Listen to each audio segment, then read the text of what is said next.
तेलंगाना के वजीर बरकी जगदीश रेड्डी ने 2000 रुपयों के नोटों की मनसूखी पर मरकजी हुकूमत को शदीद तनकीद का निशाना बनाया। इन्होंने कहा कि नोटबंदी से मुल्क की मईशत को नुकसान पहुंचाने की एक साजिश करार दिया, क्योंकि माजी में नोटबंदी से कोई फायदा नहीं हुआ। बाज लोगों को फायदे के लिए 2000 रुपये के नोटों को मनसूख करने का इल्जाम लगाया। जगदीश रेड्डी ने कहा कि मुल्क में बीजेपी हुकूमत का जवाल शुरू हो चुका है। वजीर आजम कुछ लोगों के फायदे के लिए काम कर रहे हैं, आवाम के लिए नहीं। जगदीश रेड्डी ने इल्जाम लगाया कि मरकजी हुकूमत सरमायाकारों के खुफिया एजेंडे पर अमल करने की कोशिश कर रही है। मरकजी हुकूमत से मुतालबा किया गया कि वो मुल्क की आवाम को वाज़ेह करें कि वो 2000 रुपयों के नोट पहले क्यों मुतारिफ करवाए गए थे और अब क्यों इसे मनसूख किया जा रहा है। ఆ నోట్ల రద్దుతోని ఎంత బ్లాక్ మనీ బయటకు వచ్చింది అనే విషయాన్ని చెప్పలేదు. ఆ తర్వాత ఎందుకు ఇంట్రడ్యూస్ చేసినరో, ఎవరు అడిగినరో, 2000 రూపాయల నోటు ఎందుకు తెచ్చినరో అది కూడా తెలియదు. ఎవరి ప్రయోజనాల కొరకు తెచ్చినరో కూడా తెలియదు. ఇవాళ మళ్ళీ ఎందుకు రద్దు చేసినరో కూడా ప్రజలకు తెలియదు.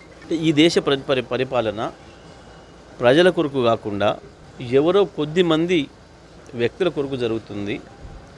దీంట్లో ఏదో అజ్ఞాతంగా ఎవరి లాభాలు ఉన్నాయి.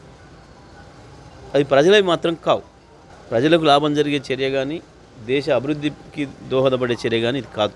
ఎవరో కొద్దిమంది వ్యక్తుల అవసరాలు, రహస్య ఎజెండాలో భాగంగానే ఇటువంటి కార్యక్రమాలన్నీ కూడా అమలు జరుగుతూ ఉన్నాయని చెప్పి ఆర్థిక రంగ నిపుణులందరూ కూడా భావిస్తూ ఉన్నారు.